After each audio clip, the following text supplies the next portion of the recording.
সিলেট জেলার গোয়াইনঘাট উপজেলায় অবস্থিত ভারতের মেঘালয় সীমান্ত ঘেঁষা জাফলং বাংলাদেশের জনপ্রিয় একটি দর্শনীয় স্থান। পাথরের উপর দিয়ে বয়ে চলা পিয়াইন নদীর স্বচ্ছ পানির ধারা, ঝুলন্ত ডাউকি ব্রিজ, পাহাড় ও চা বাগান নিয়ে জাফলং সিলেটের অন্যান্য দর্শনীয় স্থান থেকেও বিশেষ গুরুত্ব পেয়েছে। ভ্রমণ গাইডের আজকের পর্বে জানব জাফলং কি দেখবেন, যাওয়ার উপায়, কোথায় থাকবেন, কোথায় খাবেন, খরচের তথ্য ও টোর প্ল্যান সহ একটি পরিপূর্ণ ভ্রমণ নির্দেশনা। আশা করি এই ভিডিওটি সম্পূর্ণ দেখলে জাফলং সম্পর্কে প্রায় সবকিছুই আপনার জানা হয়ে যাবে। বর্তমানে করোনা পরিস্থিতি বিবেচনায় যেখানেই বেড়াতে যান না কেন স্বাস্থ্যবিধিগুলো নিয়ম মেনে অনুসরণ করার অনুরোধ রইল।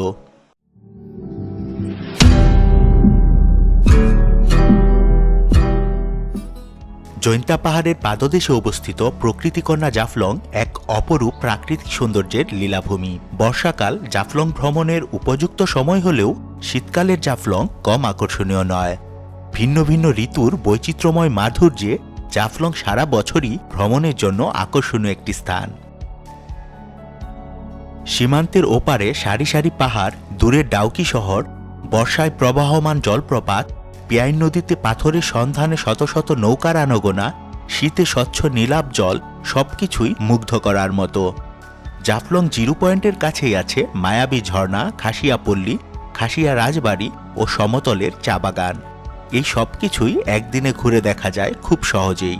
জাফলং যাবার পথের পাশেই আছে শাহপরান রহমতুল্লাহ আলাইহের মাজার, আগুন পাহাড়, লালাখাল, শাপলার রাজ্য ডিবির হাওর, শ্রীপুর চা বাগান ও তামাবিল জিরো পয়েন্ট। চাইলে জাফলং দেখার পাশাপাশি এই জায়গাগুলোও ঘুরে দেখতে পারবেন। জাফলং টোর প্ল্যান ও কম খরচে ভ্রমণের উপায় নিয়ে বিস্তারিত থাকবে এই ভিডিওর শেষ অংশে। জাফলং যেতে হলে প্রথমে সিলেট আসতে হবে। ঢাকা থেকে সিলেটের দূরত্ব প্রায় 240 কিলোমিটার। দেশের বিভিন্ন প্রান্ত থেকে নানা উপায়ে সিলেট পৌঁছাতে পারবেন। বাসে করে সিলেট পৌঁছাতে সময় লাগে 6 থেকে 8 ঘন্টা। ঢাকার ফকিরাপুল, গাবতলী, সায়দাবাদ এবং মহাখালী বাস টার্মিনাল থেকে সিলেটগামী বাসগুলো ছেড়ে যায়। Green line, Saudia, unique, S Alam, Shyamoli, Ena ও লন্ডন এক্সপ্রেস সহ বিভিন্ন পরিবহনের বাস ঢাকা সিলেট রুটে চলাচল করে। এসি বাসের ভাড়া 1000 টাকা থেকে 1200 টাকার মধ্যে এবং নন এসি বাসের ভাড়া 470 টাকা থেকে 600 টাকার মধ্যে। ঢাকা থেকে ট্রেনে সিলেট যেতে চাইলে কমলাপুর কিংবা বিমানবন্দর রেলওয়ে স্টেশন হতে উপবন, জয়ন্তিকা, পারাবত অথবা কালনী এক্সপ্রেস ট্রেনকে বেছে নিতে পারেন। শ্রেণীভেদে ট্রেনের টিকিটের মূল্য 265 টাকা থেকে 750 টাকা পর্যন্ত। ট্রেনে সিলেট যেতে সময় লাগে প্রায় 7 থেকে 8 ঘন্টা। আর ঢাকা থেকে সবচেয়ে দ্রুত সময় সিলেট যেতে আকাশপথকে বেছে নিতে পারেন। শাহজালাল আন্তর্জাতিক বিমানবন্দর থেকে বিমান বাংলাদেশ এয়ারলাইন্স, নোভো এয়ার এবং ইউএস বাংলা এয়ারের বিমানে সিলেট যেতে ক্লাস অনুযায়ী টিকিট মূল্য 2700 টাকা থেকে 10,000 টাকার মধ্যে হয়ে থাকে। সিলেট থেকে জাফলংয়ের দূরত্ব প্রায় 60 কিলোমিটার। সিলেট থেকে সরাসরি জাফলং যেতে সময় লাগবে 1 থেকে 1.5 ঘন্টা। বাস, সিএনজি, লেগুনা কিংবা মাইক্রোবাসে জাফলং যেতে পারবেন। জাফলংগামী বাস ছাড়ে কদমতলী থেকে। লোকাল বাস ভাড়া জনপ্রতি 70 টাকা এবং গেটলক বিরতিহীন বাস ভাড়া জনপ্রতি 100 টাকা। আপনার সুবিধা মতো চাইলে সুবহানী ঘাট থেকেও বাসে উঠতে পারবেন।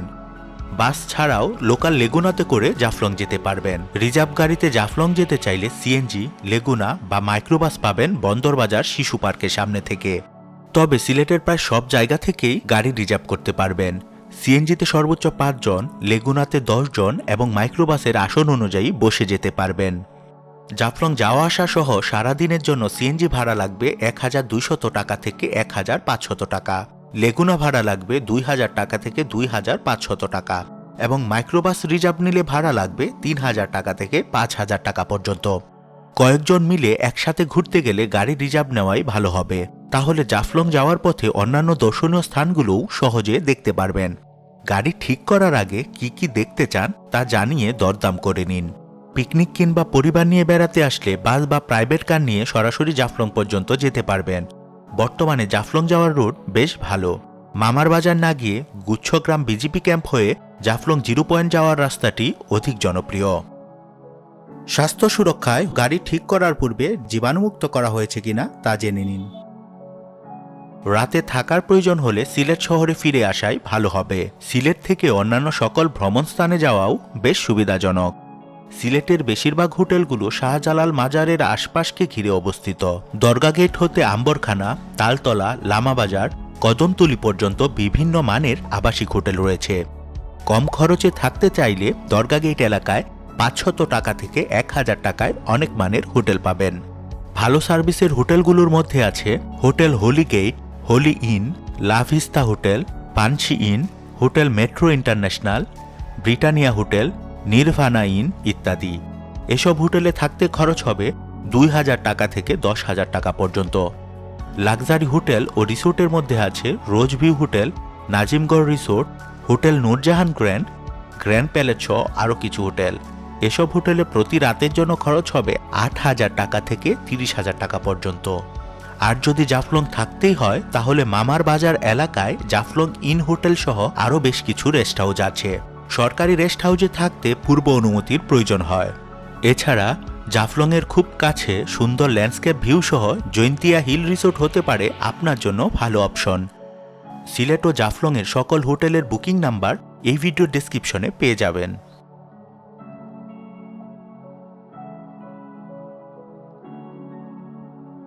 জাফলংয়ে অবস্থিত রেস্টুরেন্টের মধ্যে জাফলং ভিউ রেস্টুরেন্ট, সীমান্ত ভিউ রেস্টুরেন্ট এবং জাফলং পর্যটক রেস্টুরেন্ট উল্লেখযোগ্য। এছাড়া সিলেট শহরে খেতে চাইলে জিন্দাবাজার এলাকায় অবস্থিত পানসি, পাঁচ ভাই কিংবা পালকি রেস্টুরেন্টে সুলভ মূল্যে পছন্দমতো দেশি খাবার খেতে পারবেন। এই রেস্টুরেন্টগুলো অনেক রকম ভর্তা, খিচুড়ি এবং মাংসের পদের জন্য সবার কাছেই সমাদৃত। সকালে নাস্তা করতে পারবেন 50 থেকে 100 টাকায়, আর দুপুর বা রাতের খাবার খেতে 150 টাকা থেকে 300 টাকা পর্যন্ত খরচ হবে। সিলেট থেকে শুধু জাফলং যাওয়া আসা এবং জাফলং ঘুরে দেখতে প্রায় 6 ঘন্টার মতো সময় লাগবে। তাই জাফলং সহ বাকি জায়গাগুলো ঘুরে দেখতে চাইলে অবশ্যই খুব সকালে রওনা দিতে হবে। সব জায়গাগুলো একদিনে ঘুরে দেখা সবার জন্য সম্ভব নাও হতে পারে। আবার লালাখাল ও শাপলার বিল শুধু শীতকালে বেড়ানোর জন্য উপযুক্ত। তাই সিজন এবং আপনার হাতে কেমন সময় আছে কিংবা আপনি কি কি ঘুরে দেখতে চান সেই অনুযায়ী নিজের মতো ট্যুর প্ল্যান সাজিয়ে নেওয়াই সবচেয়ে ভালো হবে। আর ডে ট্যুরে গেলে ফিরতি বাস বা ট্রেনের সময়টা অবশ্যই মাথায় রাখতে হবে। যদি ঢাকা বা অন্য জেলা থেকে সিলেট ভ্রমণে আসতে চান তবে এমনভাবে রওনা দিন যেন ভোরে সিলেট পৌঁছে আপনার পরিকল্পনা অনুযায়ী যাত্রা শুরু করে দিতে পারেন। জাফলং ভ্রমণে সবচেয়ে ভালো হয় সারাদিনের জন্য আপনার বাজেট ও চাহিদা অনুযায়ী সিএনজি, লেগুনা বা মাইক্রোবাস রিজার্ভ নেওয়া। এতে করে আপনার পছন্দমতো জায়গাগুলো ঘুরে দেখা যেমন সহজ হবে, অন্যদিকে কিছুটা সময়ও সাশ্রয় হবে। সিলেট হতে জাফলং যাত্রা পথে প্রথমেই পড়বে শাহপরান রহমতুল্লাহ আলাইহির মাজার। ভ্রমণের শুরুটা ধর্মীয় ভাবগাম্ভীর্যের মাধ্যমে হলে ভালোই হয়। আবার চাইলে ফিরে আসার পথে শাহপরান রহমতুল্লাহ আলাইহির মাজারও দেখে নিতে পারবেন। অক্টোবর হতে জানুয়ারি মাসের মধ্যে ঘুরতে গেলে জৈন্তাপুরে ডিবির হাওরের শাপলার রাজ্য ঘুরে দেখতে পারেন। জৈন্তাপুর বাজার পার হয়ে মেন রোড থেকে মাত্র 10 মিনিটের পথ। এরপর হাজার হাজার লাল শাপলা আপনাকে স্বাগত জানাবে। আর শাপলা দেখতে হলে অবশ্যই আপনাকে সকাল সকাল যেতে হবে। তামাবিল বাজার পেরিয়ে রাস্তার পাশেই পাবেন শ্রীপুর চা বাগান। এক পাশে চা বাগান আর অন্য পাশে ভারতের সুউচ্চ পাহাড়ের রূপ মনকে প্রশান্ত করবে। শ্রীপুরে কিছু সময় ঘুরে দেখতে পারেন, জায়গাটা অবশ্যই ভালো লাগবে। শ্রীপুর থেকে আরও কিছুটা সামনে এগিয়ে গেলে হাতে ডানে পড়বে জৈন্তিয়া হিল রিসোর্ট ও রেস্টুরেন্ট। রিসোর্টের অতিথি ছাড়া চারপাশ ঘুরে দেখতে চাইলে অনুমতি নিতে হয়। সময় থাকলে রিসোর্ট এলাকাটি ঘুরে দেখতে পারেন। সেখান থেকে একটু সামনে এগিয়ে গেলেই Tamabil zero point. Tamabil zero পয়েন্টে কিছু সময় কাটিয়ে আবার যাত্রা করুন জাফলংয়ের পথে। তামাবিল থেকে 5 কিলোমিটার পথ এগিয়ে গেলেই জাফলং। বিজিবি ক্যাম্পের সামনে থেকে পিয়াইন নদীর প্যানোরামিক ভিউ মনকে প্রফুল্ল করে দেবে। আর ডান পাশে দেখা মিলবে ভারতের ডাউকি শহরের। সিঁড়ি বেয়ে নিচে নেমে গেলেই জাফলং জিরো পয়েন্ট। সেখান থেকে ডাউকি ঝুলন্ত ব্রিজ দেখা যায়। জিরো পয়েন্টে আপনার ইচ্ছামতো সময় কাটিয়ে নিন, অথবা বাকি জায়গাগুলো ঘুরে দেখে ফেরার পথে নিশ্চিন্তে জলে গা ভেজাতে পারেন। জিরো পয়েন্ট থেকে মায়াবী ঝর্ণায় যেতে নৌকা দিয়ে নদী পার হয়ে 10 মিনিট পায়ে হেঁটে যেতে হবে। বর্ষা মৌসুমে নৌকা দিয়ে ঝর্ণার বেশ কাছে যাওয়া যায়। জুলাই থেকে সেপ্টেম্বর মাস পর্যন্ত এই ঝর্ণায় অনেক পানি থাকে, তবে শীত আসার সাথে সাথে ঝর্ণার পানি কমতে শুরু করে। তাই এই ঝর্ণা দেখতে যাওয়ার সবচেয়ে ভালো সময় বর্ষাকাল ও তার পরবর্তী কয়েক মাস। নৌকায় নদী পার হতে শীতকালে জনপ্রতি 10 থেকে 20 টাকা লাগবে, আর বর্ষায় নৌকায় করে ঝর্ণার কাছে যেতে জনপ্রতি 30 থেকে 50 টাকা খরচ হবে। মায়াবী ঝর্ণার বিপরীত পাশে আছে খাসিয়াপল্লী, চা বাগান এবং খাসিয়া রাজবাড়ি। খাসিয়াপল্লী ঘাট থেকে ইজি বাইকে জনপ্রতি 50 থেকে 60 টাকা ভাড়ায় সবগুলো জায়গা ঘুরে দেখতে পারবেন। প্রয়োজন হলে ইজি বাইক রিজার্ভ করেও নিতে পারবেন। যাত্রাপথের দুপাশে পান সুপারির বাগান, খাসিয়াদের ঘরবাড়ি, তাদের জীবনযাত্রা এবং খাসিয়া রাজবাড়ির দেখা মিলবে। সবশেষে সংগ্রামপুঞ্জি চা বাগান। সমতলের এই চা বাগানটি বেশ দৃষ্টিনন্দন। চা বাগানে কিছু সময় কাটিয়ে ফিরে আসুন আগের পথে। জাফলং জিরো পয়েন্টের কাছে মালামাল রাখার লকার এবং গোসল করে ড্রেস চেঞ্জ করার ব্যবস্থা আছে। লকার ভাড়া লাগবে 50 থেকে 100 টাকা, আর ড্রেস চেঞ্জ করতে খরচ হবে 10 থেকে 20 টাকা। জাফলং জিরো পয়েন্টে ইচ্ছে মতো সময় কাটিয়ে সিঁড়ি বেয়ে ভিজিপি ক্যাম্পের কাছে চলে আসুন। বাজারের কোনো হোটেল থেকে দুপুরের খাবার খেতে পারবেন 100 টাকা থেকে 200 টাকার প্যাকেজে।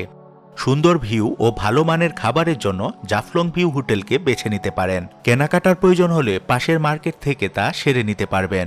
কেনাকাটার সময় অবশ্যই আসল নকল যাচাই করে নেবেন, আর দরদাম করতে মোটেও লজ্জা পাবেন না।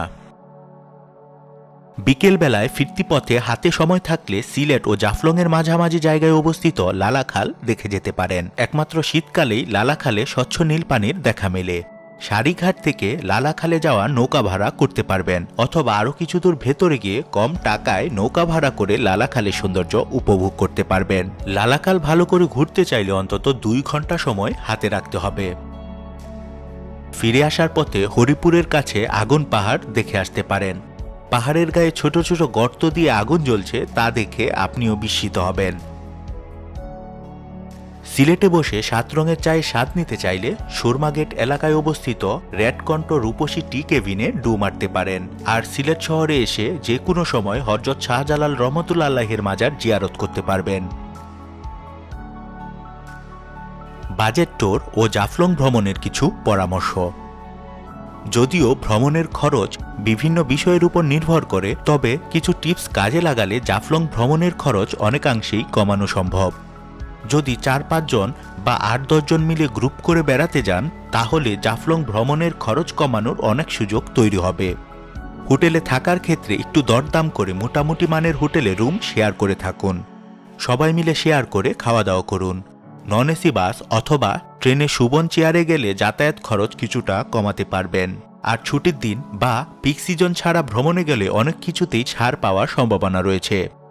ন্যূনতম খরচের হিসেব করলে ঢাকা থেকে একদিনের প্ল্যানে 4-5 জন মিলে জাফলং ঘুরতে গেলে জনপ্রতি 1500 টাকা থেকে 1800 টাকাতেই জাফলং ঘুরে আসা সম্ভব। যেহেতু জাফলং সীমান্তবর্তী এলাকা, তাই সীমান্ত এলাকার নির্দেশনা মেনে চলুন। কৌতূহলের বশবর্তী হয়ে ভারত অংশে প্রবেশ বা প্রবেশের চেষ্টা করবেন না। পানিতে নামার সময় বিশেষ করে বর্ষাকালে অতি সতর্ক থাকুন। পাথর উত্তোলনের ফলে অনেক স্থান বেশ গভীর ও পিচ্ছিল, সেই সাথে অনেক স্রোত থাকে। একটু অসতর্ক হলেই অনাকাঙ্ক্ষিত ঘটনা ঘটে যেতে পারে। অনেকেই মায়াবী ঝর্ণার উপরে ওঠার চেষ্টা করেন, এতেও দুর্ঘটনা ঘটার সম্ভাবনা থাকে। স্থানীয়দের সাথে ভালো ব্যবহার করুন, আর এমন কিছু করা থেকে বিরত থাকুন যা প্রকৃতি ও পরিবেশের জন্য ক্ষতিকর। বর্তমানে করোনা পরিস্থিতি বিবেচনায় যেখানেই বেড়াতে যান না কেন, স্বাস্থ্যবিধিগুলো নিয়ম মেনে অনুসরণ করার অনুরোধ রইল। জাফলং ভ্রমণ নিয়ে যদি আরও কোনো কিছু জানার থাকে তাহলে কমেন্ট করে আপনার প্রশ্ন আমাদেরকে জানাতে পারেন। যেহেতু সময়ের সাথে সাথে অনেক তথ্যেরই পরিবর্তন হয়, তাই সর্বশেষ আপডেটেড তথ্য পেতে এই ভিডিও ডেসক্রিপশন বক্স চেক করতে পারেন। আমাদের এই ভিডিওটি কেমন লেগেছে কমেন্ট করে আমাদেরকে জানাতে পারেন। ভিডিওটি ভালো লাগলে ভিডিওটিতে লাইক দিন এবং শেয়ার করুন আপনার বন্ধুদের সাথে। আজকের মতো এখানেই বিদায়। সামনে আবারও দেখা হবে নতুন কোনো ভিডিও নিয়ে। সেই পর্যন্ত ভালো থাকুন, সুস্থ থাকুন।